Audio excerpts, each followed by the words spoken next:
Buenos días. Esta presentación retoma los primeros conceptos que venimos viendo en edafología para estudiar el suelo. Recordando que edafo significa suelo y logía estudio, vamos a definir a la edafología como la ciencia que estudia el suelo para hacer agronomía. Es decir, vamos a estudiar el suelo y sus componentes físicos, químicos y biológicos. Vamos a entender cómo han actuado y aún hoy actúan los factores y procesos formadores para llegar a ese individuo suelo capaz de producir alimentos. Definimos a edafogénesis como el estudio de la formación del suelo a partir de un material inicial, sea esta una roca consolidada o bien un sedimento, considerando los factores y procesos formadores asociados a lo largo de su evolución. En cuanto a concepto suelo, ustedes van a encontrar muchas definiciones según el punto de vista en que haya sido abordado. En este caso nos dice que está formado por tres componentes: sólidos, líquidos y gaseosos, los cuales interactúan entre ellos para dar diferentes propiedades y definir así las funciones del suelo. Aparece la evolución, lo que nos da idea de que el suelo tiene un tiempo para formarse, es decir, que es un cuerpo vivo que evoluciona, y así vamos a poder encontrar suelos inmaduros, otros suelos jóvenes y también suelos maduros. Es decir, que el suelo es un cuerpo vivo y como tal tiene vida y puede morir. Y esto le agrega a la definición de suelo el concepto de recurso natural finito no renovable, porque como veremos su evolución transcurre durante miles y millones de años. Este es el esquema trifásico que nos muestra cómo se distribuyen los tres componentes del suelo. En un sistema ideal, el 50% corresponde a material sólido, del cual 5% es materia orgánica y el resto minerales, un 25% es espacio poroso lleno de aire, y el restante 25% corresponde a los poros donde se almacena el agua del suelo. Hoy habíamos definido la edafología en un sentido estricto como la ciencia que estudia el suelo para producir alimento, pero si hacemos un análisis de este gráfico donde FAO ha representado las múltiples funciones del suelo, podemos darle a la edafología un sentido más amplio, es decir, que vamos a estudiar distintos aspectos del suelo. Por ejemplo, podemos ver el efecto del suelo sobre el cambio climático. El suelo es un gran reservorio de carbono y así ayuda a disminuir el efecto de los gases invernaderos. Es decir, que el suelo es un sistema complejo que puede ofrecer múltiples funciones, tanto para el hombre como para el ambiente. ¿Cómo se inicia este suelo?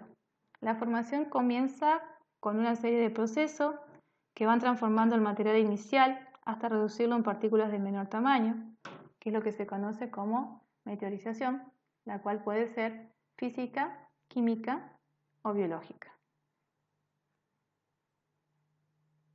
Tenemos así una meteorización física con disgregación de la roca por procesos mecánicos. Se va disminuyendo el tamaño de la roca, pero no se produce ningún cambio en la composición química ni mineralógica.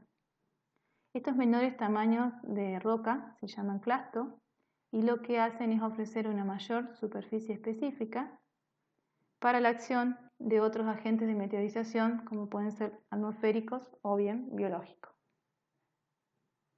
Por su parte, la meteorización química produce la descomposición de la roca y los minerales primarios a través de reacciones químicas originando nuevos minerales, nuevos elementos y nuevos compuestos. En este ejemplo se ve la hidrólisis del mineral primario feldespato de potasio que da lugar al mineral secundario arcilla caulinita, al compuesto ortosilícico y al elemento potasio.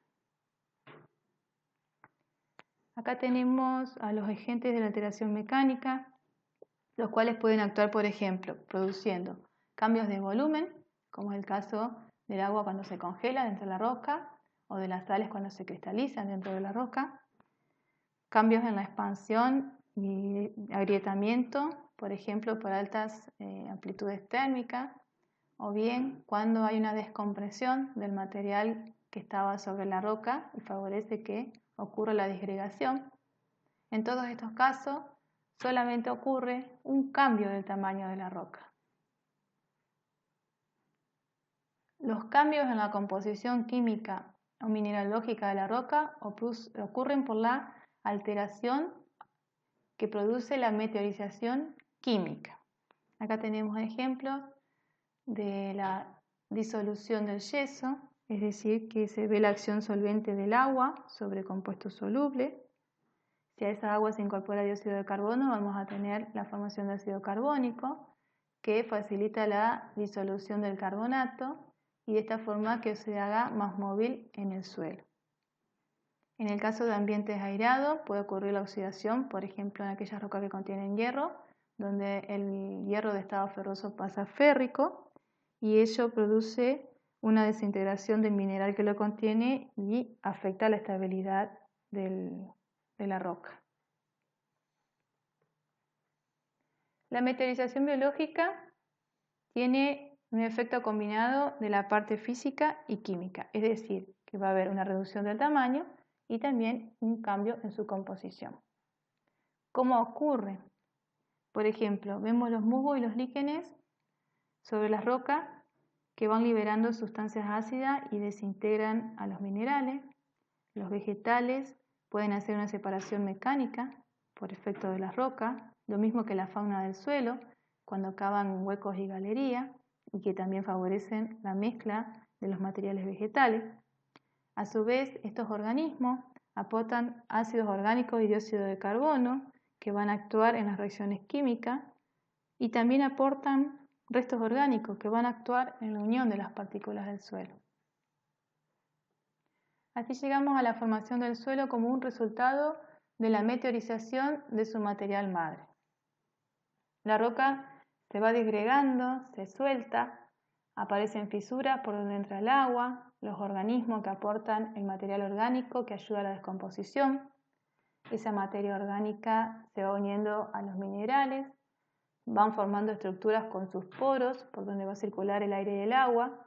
Así la vida se va profundizando dentro del suelo y de esta manera el suelo evoluciona a partir de su material madre por sucesivas o simultáneas meteorizaciones físicas, químicas y biológicas que van a permitir la diferenciación de capas que son más o menos paralelas a la superficie de la Tierra, las cuales se llaman horizonte y que en su conjunto estos horizontes determinan el perfil del suelo.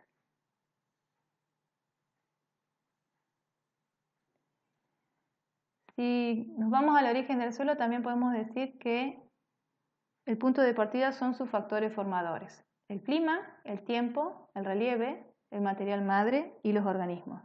Estos factores formadores se van a combinar entre ellos en distinta magnitud y van a dar múltiples resultados, es decir, que van a dar origen a distintos individuos suelos. Así podemos definir el suelo como una combinación de los factores formadores, lo que fue presentado por Jenny, quien explicó cómo se distribuían en el espacio y en el tiempo los suelos a través de una ecuación según la cual el suelo es una función del material madre, del clima, del relieve, los organismos y del tiempo. El material madre como factor formador en Entre Ríos, acá vemos el mapa geológico que muestra cómo se distribuyen las formaciones geológicas que dieron origen a los suelos actuales, es decir, a esos suelos sobre los que nosotros hoy realizamos la actividad agropecuaria. En Entre Ríos tenemos 5 clases de suelo a nivel de orden, que es lo que vemos representado en este mapa, y del material madre nos tiene que quedar el concepto de que cada suelo hereda durante su formación características y propiedades que el material madre le heredó.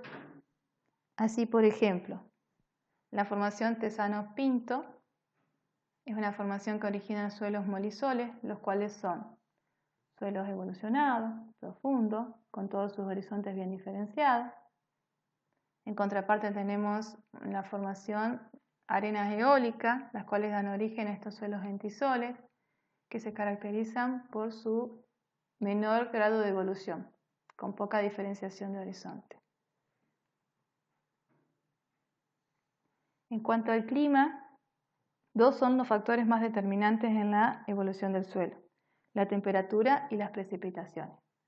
Aquí vemos cómo en función de la temperatura y las precipitaciones ocurre la formación de la masa vegetal y así a bajos valores vemos que no hay o hay poco crecimiento y desarrollo vegetal. Si aumentan un poco las precipitaciones en clima frío, aparecen las bosques de coníferas. Y en caso extremo, con valores altos de temperatura y precipitaciones, vamos a llegar a esa masa vegetal voluminosa, como son las selvas tropicales.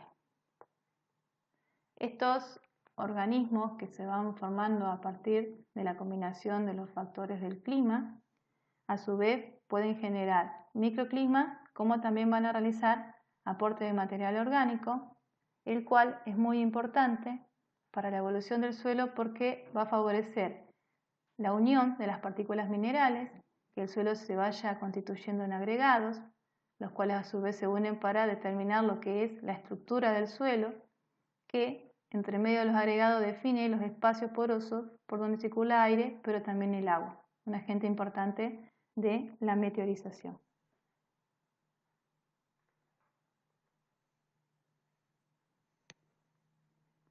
En este gráfico también vemos la combinación de temperaturas y precipitaciones, observando que nuevamente altas temperaturas y precipitaciones favorecen una mayor intensidad de la meteorización química y así la evolución del suelo. Las temperaturas aceleran las velocidades de reacciones químicas, mientras que el agua es un gran agente que disuelve, transporta material en solución o en suspensión. Es un agente de meteorización física y química muy importante. En este caso, por ejemplo, vemos lo que es el proceso de carbonatación.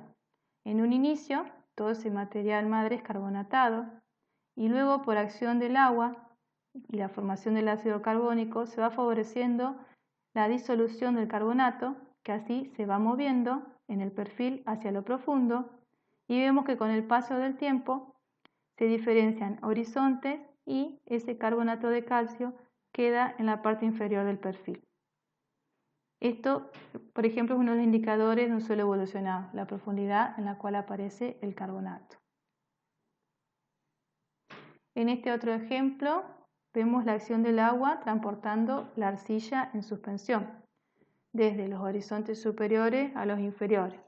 Es decir, que se van a originar procesos de pérdida de material en los horizontes de arriba, procesos de ganancia en los horizontes inferiores. Ya venimos mencionando lo que es la acción de los organismos cuando hablamos de la meteorización biológica. Estos organismos hacen un aporte de materia orgánica, mezclan los materiales, liberan sustancias que favorecen descomposición de los minerales, crean poros, pero cuando hablamos de organismos también tenemos que mencionar la acción del hombre como un organismo que puede destruir el suelo. En este caso, por ejemplo, vemos como el mal manejo del pastoreo, ese pisoteo del animal que destruye la estructura del suelo y la posibilidad de ingreso del agua al perfil.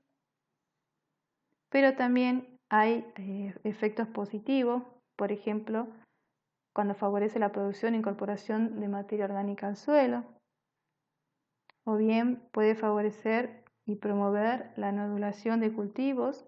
De esta manera hace aportes de nitrógeno para nutrir a las plantas, las cuales van a crecer más, y de esta manera también hace un nuevo aporte de restos orgánicos.